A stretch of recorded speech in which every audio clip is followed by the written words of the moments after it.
Hurtado y Hurtado Estudio Jurídico presenta Altrove Café y Negocios presenta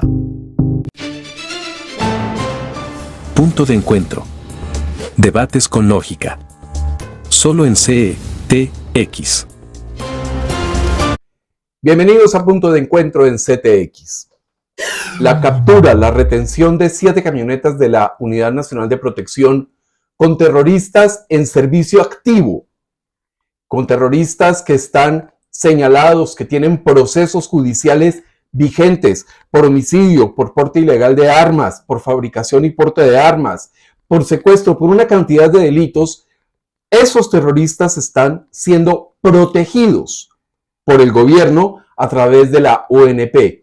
Mientras tanto, hace un par de meses fue asesinado el director de la cárcel La Modelo, el coronel Fernández, a quien le negaron la protección por falta de recursos. Entonces, los recursos de los colombianos están disponibles para proteger a terroristas y no para proteger a la gente que sirve y que corre verdaderos riesgos.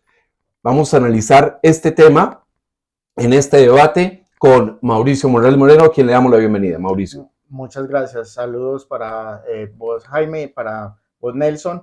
Sí, tenemos las cosas al revés. Con este tema queda muy evidente. ¿Cuáles son las responsabilidades? Entonces podemos hablar del director de la Unidad Nacional de Protección, Augusto Rodríguez, del ministro del Interior, Juan Fernando Cristo, que manifestó que tenían las disidencias que responder y tener que explicarle muchas cosas al país. Pues yo creo que aquí hay un grave error, no podemos agarrar las cosas por ese lado, porque la Unidad Nacional de Protección adscrita al Ministerio del Interior hace que él sea uno de los directos responsables de este desorden, de este caos. Y por su parte, en última instancia, también termina siendo el gobierno nacional en cabeza de Gustavo Petro responsable también de lo que está sucediendo. Es que hay una cosa, Mauricio, ahí, y es que la UNP depende del gobierno, no depende de las disidencias. Entonces, las disidencias no tienen por qué responder por absolutamente nada porque ellos están recibiendo un servicio pagado con los impuestos de los colombianos para su protección. Nelson, bienvenido. Jaime, muchas gracias por nuevamente dar esta oportunidad, lo mismo que a Mauricio, de estar en este programa donde aspiramos todos en nuestro deseo a aportar algo que construya civilidad y que aclimate la convivencia que nos merecemos todos los colombianos. El hecho de esa resolución express de la Fiscalía de decir no, ellos gozan de impunidad durante 45 días, incluso en flagrancia. Eso es posible, es dentro de un Estado de derecho, dentro de un Estado que debe velar por el cumplimiento de la ley y el orden. Es posible que un órgano judicial de investigación, judicial de acusación, pueda decir no, gozan de impunidad, incluso cometiendo delitos dentro de ese periodo. Jaime, primero que todo, debo advertir y advertirle a todos nuestros conciudadanos. Mi área de especialización o de ejercicio profesional no ha estado nunca en el derecho penal. Pienso sí, como abogado, en la formación holística nuestra y en lo que nos hemos esforzado en aprender, pienso que aquí hay una creación, un híbrido, una hibridación de un principio del derecho que en general dice que no puede haber condonación del dolo futuro. Yo ayer, antes de que el director de la UNP hablara lo que dijo, yo había escrito en las redes sociales que ya llegaría, que era muy probable que llegara la noticia de que las órdenes de suspensión eran anteriores y que solo faltaba la notificación. Pero cuando yo anoche a las 8 de la noche, porque salió a las 7:40 el comunicado de la Fiscalía, donde dice que incluso abarca a la flagrancia, para mí, en mi sentir, sin ser abogado penalista y sin ser abogado, casi que como simple ciudadano, estoy pensando que tienen licencia como se decía en el viejo este, James Bond. licencia para matar. 007 con Claro. licencia para matar y estos tienen Parece- licencia para delinquir Así es, tranquilamente. ¿qué debería pasar allí? Si tenían suspensión de órdenes de captura por lo que ya venía, Ujú. y aquí, en ese hallazgo que encuentran nuestras fuerzas militares y de policía, incurren que hay violación a la ley penal por otros tipos de delito, otros tipos penales, evidentemente que por eso no puede extenderse. Entonces estamos en un desgreño. Yo, es decir, hasta ahí podría en este momento como ser puntual. Más adelante hacemos otra referencia. Bueno, una de las personas que ha cobrado un enorme protagonismo en toda esta situación es indudablemente el gobernador de Antioquia, Andrés Julián Rendón. En términos coloquiales, ¿qué tipo tan parado? Sí. Porque enfrentar una avalancha del pacifismo, entre comillas, por esta actuación, de enfrentar a un gobierno nacional, pero también de enfrentar las amenazas terroristas que están vigentes, porque es que las FARC están vigentes, el ELN están vigentes, el Clan del Golfo, el Tren del Agua, todas estas estructuras criminales están vigentes y son peligrosas, y sin embargo, Andrés Julián Rendón enfrentó la situación, Mauricio. Sí, yo veo que el valor de Andrés Julián Rendón es que él tiene sentido común. ¿Qué es lo que nos ha pasado en este país? Que la Unidad Nacional de Protección fue creada para proteger ciudadanos, justamente porque este es un país peligroso, donde hay mucha gente amenazada y hay mucha gente que corre grandes riesgos. Entonces terminamos al revés, con esta Unidad Nacional de Protección, con esta entidad protegiendo criminales. ¿Y por qué damos la vuelta? Porque nos meten en el medio un proceso que no podemos llamar de paz, porque las cosas hay que llamarlas por su nombre. Estamos hablando del acuerdo con Sí, las FARC. Exactamente, no es un proceso de paz, es un proceso de impunidad. Y ese es el punto. Entonces, cuando entramos al terreno de la impunidad, cuando entramos al terreno de la ilegalidad, ahí es cuando llega un señor como Andrés Julián Rendón y dice, esto no es correcto, esto que está pasando aquí es que se están transportando delincuentes con recursos del Estado y hace la denuncia pública a través de los medios. Y ese es el valor de Andrés Julián Rendón y por eso él hace las cosas correctamente y termina asestando un golpe de opinión muy grande ante el gobierno nacional. Otra cosa que sorprendió fue el cinismo de alias Firu, que dice, yo en 12 horas estoy afuera. Pero hay un hecho que preocupa mucho y es mi plata, mi dinero como ciudadano que entrego al erario termina sirviendo a los intereses de los delincuentes de los que me debe proteger el Estado. Nelson, eso es completamente absurdo. Jaime, voy a referirme a dos cosas, a lo que plantea Mauricio y usted también, y a lo que usted acaba de plantear. Mire, como abogado, yo miro en Andrés Julián ese valor cívico, civilista y el coraje que tiene.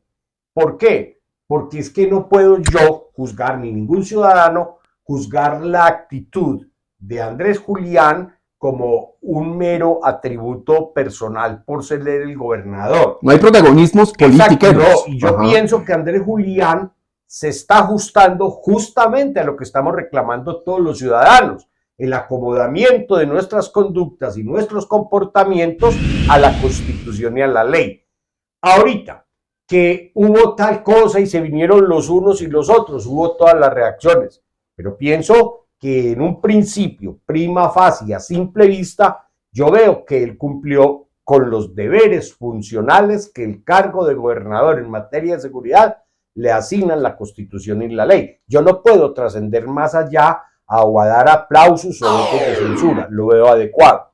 Y en lo que plantea finalmente, pienso que esa es la pregunta y la inquietud, la espinita que tenemos en el corazón. Que genera zozobra. Claro, es que tenemos una espina que punza el corazón de cualquier colombiano, del campesino más humilde o del más ilustrado abogado, médico. Eso punza, pincha el alma.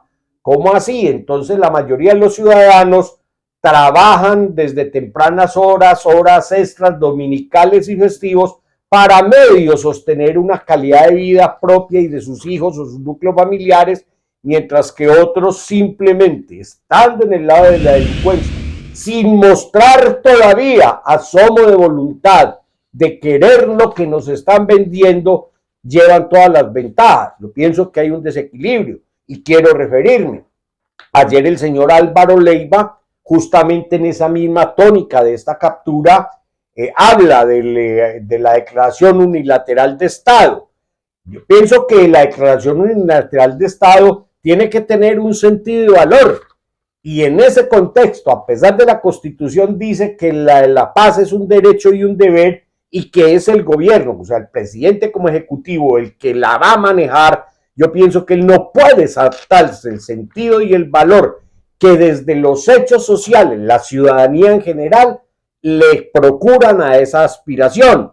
Por más ONU, por más IDH, yo respeto el derecho internacional y la convencionalidad hasta el punto que ellos mismos dicen que son un derecho complementario. Pero aquí lo que estamos supeditando es mucho más grave. Estamos supeditando no solamente la soberanía, sino la libertad y la autonomía de cada ciudadano. Siempre lo he dicho y hace 2 o 3 años vengo escribiendo que yo pienso que en Latinoamérica y en Iberoamérica es hora de que los pueblos reaccionemos fuertemente contra estos organismos internacionales que realmente están haciéndonos sentir y vivir la desprotección aún bajo nuestras normas jurídico-legales. Hay un tema y es que cuando son capturados estos personajes, sale un terrorista en un video a decir que había desprotección del Ejecutivo y desprotección jurídica. ¿Cómo así que la parte jurídica tiene que entrar al juego de las tales negociaciones que no se han pactado? No hay ningún acuerdo, no se ha logrado absolutamente nada. Al contrario, el país está viviendo una zozobra y una escalada de inseguridad. Así el gobierno maquille las cifras y demás, pero el hecho real es que en la parte rural de Colombia se está viviendo una situación espantosa. Y sale este terrorista a decir que no les están dando las garantías jurídicas. ¿Qué más garantías jurídicas que decir que así sean capturados en flagrancia? Pues no va a pasar nada. Vamos a un corte comercial y seguimos en Punto de Encuentro en CTX.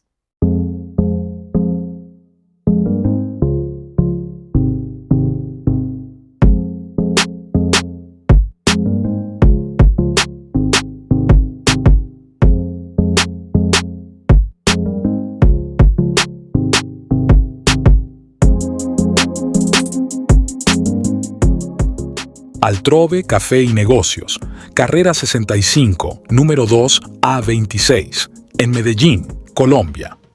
En la vida necesitamos respeto, libertad. Hurtado y Hurtado. Un estudio jurídico con soluciones en derecho administrativo, civil, de familia, comercial y accidentología vial. Contamos con una reconocida trayectoria en derecho urbanístico y propiedad horizontal. Además, somos especialistas en pericias de patología estructural y geotecnia. Sin temor ni miedo, viva el derecho. ¿De dónde viene nuestro nombre, CTX? Son las consonantes más fuertes de la palabra contexto. Esa es nuestra promesa como medio de comunicación, brindar a nuestros usuarios el contexto de los acontecimientos, dando elementos que les permitan elaborar sus propias opiniones informadas. Por eso, CTX es la contundencia de los hechos. Y seguimos en Punto de Encuentro en CTX. Yo quiero recordar un informe, vamos a ponerlo, aquí está el enlace, un informe que presentamos en CTX hace algunas semanas con situaciones muy concretas que coinciden con lo que pasó ayer. En Anorí, departamento de Antioquia, hay una escuela de guardias campesinas. ¿De dónde salían estos personajes que fueron retenidos por el ejército? De Anorí. ¿Hacia dónde se dirigían? Hacia norte de Santander. Pues resulta que esas guardias campesinas que están formándose en la escuela en Anorí son capacitadas por personal del Catatumbo. Y estos personajes iban de Anorí justamente al Catatumbo. ¿Coincidencia? ¿Dinero en efectivo? ¿Oro y demás? ¿O en Anorí hay un núcleo para extender lo que está pasando en el Cauca, extenderlo a nuestro departamento de Antioquia? Mauricio, ¿qué opinas? Sí, hay minería ilegal y hay todo tipo de actividades ilícitas, y yo me quiero centrar en la expectativa de impunidad con la que ellos circulan por el territorio nacional. Es decir, queda evidente que quizás hubo previamente a esto unos acuerdos subrepticios entre el gobierno nacional y los delincuentes, porque ya es una caravana muy grande, o sea, son 7 camionetas. Muy llamativo. Sí, porque es que, como decía Andrés Julián Rendón, eso ya viene siendo un pelotón. Entonces, andando por las carreteras del país impunemente, termina siendo exageradamente insoportable para la opinión pública. Entonces, si hay conexión entre la zona de Anorí y la zona del Catatumbo, quizás el oriente del país, como se presume que iban la dirección de esta caravana, entonces sí queda evidenciado que estamos financiando lo operacional de estos grupos con nuestros impuestos, con los impuestos suyos, con los impuestos que usted paga, señor contribuyente, amable conciudadano. Eso es lo más grave y eso es lo insoportable y lo que no puede seguir ocurriendo.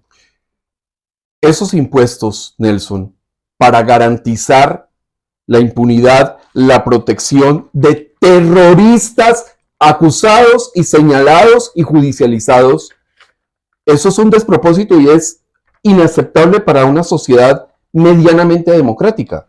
A ver, Jaime, yo pienso y opino que ese mecanismo puede ser instrumentalmente útil, pero eso requiere justamente de la coherencia, que es la madre de la honradez, en los beneficiarios. Yo como ciudadano, y después de haber leído La segunda oportunidad, el autor ese y todas estas cosas y lo que pasa en la vida, civilistamente yo no vería ningún problema como ciudadano en que se concedan esas prerrogativas, esas guardas, diría yo, siempre y cuando antes que la intención de pedir un perdón mentiroso se den muestras reales de que hay decisión de reconversión. A mí me encantaría que se reconviertan y crean en la democracia, en la libertad, y pienso que eso no sería ni un sacrificio ciudadano ni un sacrificio del Estado y la institucionalidad. Pero posterior a una negociación. O dentro de la negociación se les puede dar ciertos blindajes. Lo que yo no acepto es lo que está pasando, lo que no puedo compartir y sentir en mi alma como ciudadano es que esas prerrogativas o ventajas estén sirviendo antes, al contrario, para estimular la misma criminalidad y diversificar. Hoy leí un informe internacional donde se decía, yo hace mucho tiempo vengo repitiendo lo mismo, que la mejor industria que hay a nivel mundial es la criminalidad transnacional. Y entonces en ese cuento nos están llevando y con la misma promesa vana nos están echando la soga al cuello. Esa es mi apreciación y pienso que a eso hay que ponerle unos límites. Y quiero significar esto, al punto para que no se me escape. Me vuelvo repetitivo, pero esto es algo proverbial. Hace muchos años, Confucio le legó a la humanidad el siguiente síntesis y dice, si falla el lenguaje, lo que se dice no es lo que se piensa. Y si lo que se dice no es lo que se piensa, las obras no llegan a realizarse. Y sigue pues más largo. Si no florecen la moral y el arte, entonces se desvía la justicia. Y si la justicia se desvía, entonces todo el país anda a la deriva. Hay un hecho que lo quiero comentar con Mauricio y es, hicieron un acuerdo de paz con las FARC, donde decía, bueno, el que entra a este acuerdo y se reintegra y se reincorpora, muy bien. Pero el que no, tiene todo el peso de la ley en contra. Y estamos hablando ahora de disidencias de las FARC que surgen posteriores a ese acuerdo. Y nos quedamos callados frente a una violación flagrante, tanto del acuerdo como del sentido común de la ley. Es decir, ¿cuántas oportunidades hay que darles a estos bandidos para que se reincorporen y cuántas prebendas hay que entregarles para que finalmente decidan acogerse a la paz que tanto les prometen los gobiernos? ¿Cuántos grupos armados surjan en este país, que es bastante prolífico en grupos armados ilegales? El Estado no puede claudicar ante ellos y ese es el problema, que pensamos que para poder hacer un proceso que llaman de paz hay que entregarles parte del Estado y hay que darles impunidad, y ese no es el punto. Para poder negociar correctamente el Estado tiene que ir a la vanguardia y tiene que ir a apresar a los delincuentes. Cuando ellos se sienten acosados, ellos tienen que asumir la rendición. Así es que se debe negociar la paz, con los delincuentes rindiéndose, pero en este escenario ellos son los que están al ataque. Es que yo percibo una cosa, y voy a hablarlo con los dos, y es un cogobierno de los grupos criminales, de los grupos terroristas, con el Ejecutivo actual en Colombia. Entonces manejan la UNP. Este no es el primer problema, el primer escándalo que se presenta con la UNP. De hecho, es cotidiano que las camionetas sean utilizadas para costumbre. Sí, transportan armamento, dinero en efectivo, narcóticos y demás. Esto es algo ya recurrente después del acuerdo de La Habana. Pero esta situación del cogobierno, Nelson, ¿usted percibe cogobierno de grupos armados con el Ejecutivo actual? Yo no percibo cogobierno y vuelvo a tomar un fenómeno que ocurrió en Francia. Aquí hay realmente una cohabitación. Aquí hay, a semejanza del matrimonio, el cumplimiento de un débito. Hasta conyugal podría ser, pero aquí hay una perfecta cohabitación. Es decir, compartir mesa, techo, lecho y mesa, que sería la cohabitación conyugal, el débito conyugal. Aquí hay una cohabitación, digámoslo, de tipo jurídico, legal, y realmente se parten el pan o comen del mismo pan. Y eso es lo que va pudriendo la institucionalidad. Y ese pan lo pagamos nosotros los colombianos. Exactamente, y lo estamos...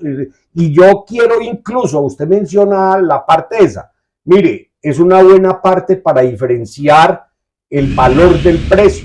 Yo no le pondría tantas arandelas al precio, a lo que estamos pagando en impuestos, sino al valor y al sentido. Es que la vida es eso, la vida es sentido y valor, no precio. Y entonces el precio va y viene, el dinero, los recursos van y vienen, unas veces escasean, otras veces llegan. Pero por más dinero que fluya, si no hay definido unos sentidos y unos valores, cualquier cantidad de dinero es dinero que se va por una alcantarilla. Entonces hay que superar el debate desde eso, si ese sentido y ese valor son los que corresponden con los que compartimos, profesamos y defendemos la gran mayoría del pueblo colombiano. Pero yo, más que cohabitación, diría que vamos más allá. Lo que estamos presenciando es un fenómeno que ya se ha dado en Colombia antes.